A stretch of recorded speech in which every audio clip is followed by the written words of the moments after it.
Hello, America. I'm Mark Levin, and this is Life, Liberty, and Levin.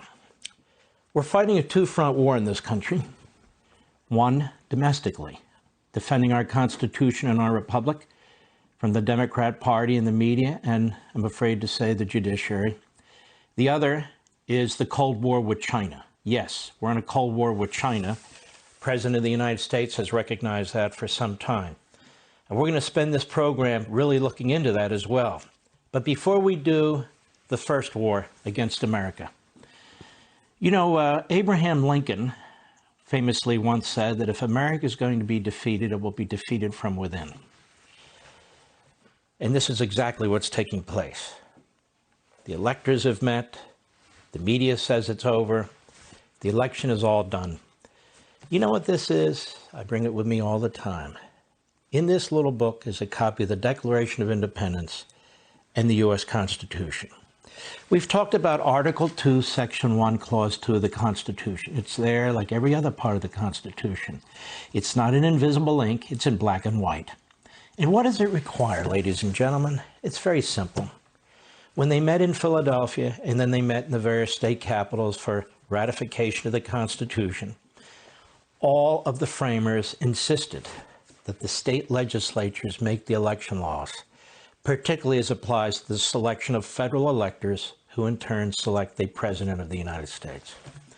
This part of the Constitution is as sacrosanct as all other parts of the Constitution. How many newsrooms have done stories on this? None. How many newsrooms even talk about this? None.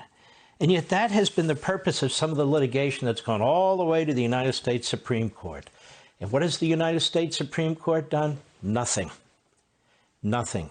Those individuals on that court, those justices took an oath to uphold the Constitution, and they've utterly failed us. In virtually every state that's been in contention, particularly the battleground states, that part of the Constitution has been violated. In Georgia, when the Secretary of State entered into a consent decree with Stacey Abrams to change the voting system, that is, the signature requirement, he usurped the power of the state legislature, pure and simple.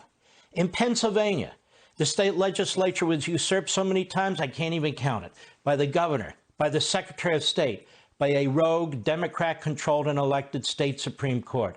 That case went all the way to the United States Supreme Court, and so far, what has the court done? An 18-word, don't come back, we're not going to deal with it. And it's not just Pennsylvania and Georgia. Same thing happened in Michigan. Same thing has happened in almost all of these states where you have Democrats controlling the executive, or a rhino in the case of Georgia with the Secretary of State. This is why we have a Supreme Court. Judicial review for the purpose of upholding the United States Constitution. When it sits there and pretends that they're just observers, that decide they don't want to get involved, they have done a grave disservice to this country. They have not upheld the Constitution, and we will pay the price for this in elections to come. The state legislatures are in control of setting the election rules in all of these states, but not anymore. Not anymore. A governor can do it, a bureaucrat can do it, a state court can do it, a federal court can do it. This election cycle, Article 2, Section 1, Clause 2 of the Constitution has been read out of the Constitution. Why? To accommodate the Democrats, to accommodate Joe Biden. And what is it that they wanted? They wanted an election process in place where they can take what used to be fraud, what used to be considered ballots that would be rejected, as counted. They don't want to count every vote.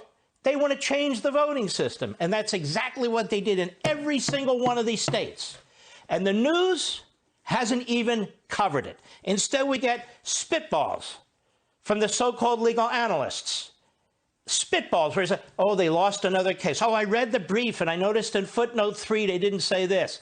Where are the defenders of the United States Constitution in this part of the Constitution? They sure as hell aren't on the Supreme Court or any federal court. Because we, the people, have now been abused. Why does it take so long to count and find out who the winners and losers are? Because that's what the Democrats have done in California, and that's now what they've done in all these states. And because this hasn't been confronted, because the court ducked one time after another, now we're stuck with it. Now we're stuck with it. And so they paint those of you and us who object to this as problematic, as something's wrong with us. They paint the President of the United States, who's not just defending his election, he's defending the Constitution of the United States. They paint him as a loser, and they try to humiliate him and so forth. Again, the media have spent exactly no time explaining how the Constitution works. One more thing. I hear earlier in the week, oh, the electors have met and the electors have voted. It's over. They don't even understand how the process works. It's not over. January 6th is when Congress meets jointly, the House and the Senate. It's the new Congress, the newly sworn-in Congress that's sworn in on January 3rd by statute.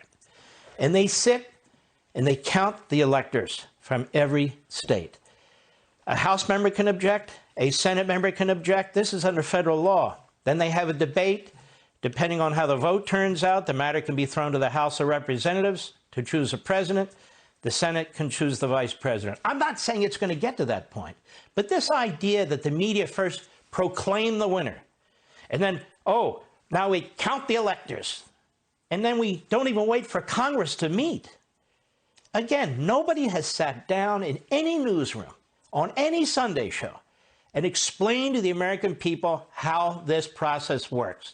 It's all surface. It's all cheerleading for their man Biden, cheerleading against Trump. It is a disgrace that we live in a constitutional republic and then the media pretend we don't. It is a disgrace that we live in a constitutional republic and the court that we expect, that we rely on to uphold that republic, has failed us miserably, miserably. What the hell's the point of this court?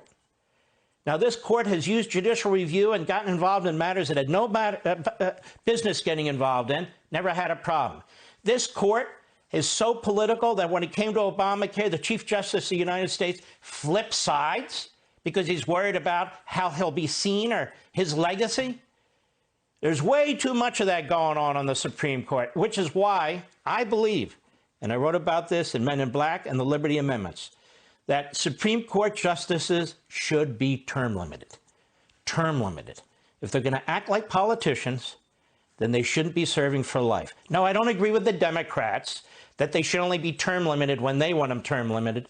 They should be term limited to a 14-year term. That's plenty of time. Will we lose some good justices? Yes. But so what? The system has to be changed. I can tell you that the framers of the Constitution never, ever expected the court to be so powerful. And when the court chooses not to act, that's powerful. When the court chooses not to enforce the Constitution, that's powerful because it's non-action. It's non-action then does what? It enshrines what these lawless courts, lawless governors, and lawless secretaries of state have done. Two-front war that we're fighting right now. Two-front. Domestically, it is a huge problem, and this foreign war with communist China. Now, I want to look at this war that we have going on with communist China that Donald Trump called early on. I want to look at what China's doing. I want to look at what a Biden administration, should there be one, would do.